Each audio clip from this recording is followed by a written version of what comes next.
যারা দুর্নীতি করতে অভ্যস্ত তারা বিচারের আওতায় আসবেন।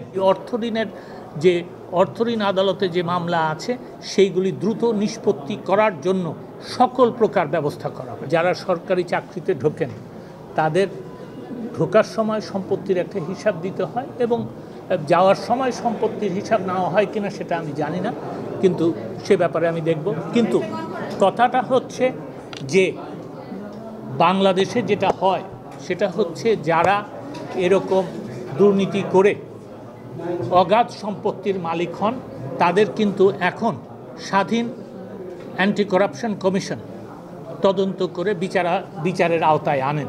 তো সেই ক্ষেত্রে যারা দুর্নীতি করতে অভ্যস্ত তারা বিচারের আওতায় আসবেন এরকম নিশ্চয়তা কিন্তু দেওয়া আছে। যদি প্রয়োজন হয় অবশ্যই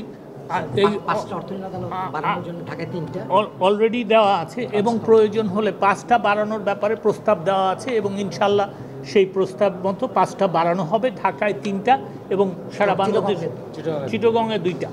আরও যদি দরকার হয় তাহলে পরে আরও আদালত বাড়ানো হবে। এই অর্থ ঋণ আদালতে যে মামলা আছে সেইগুলি দ্রুত নিষ্পত্তি করার জন্য সকল প্রকার ব্যবস্থা করা হবে। ধন্যবাদ। নগদে 500 টাকা বা তার বেশি পেমেন্টে পেতে পারেন ঢাকায় জমিসহ 20 কোটি টাকার পুরস্কার।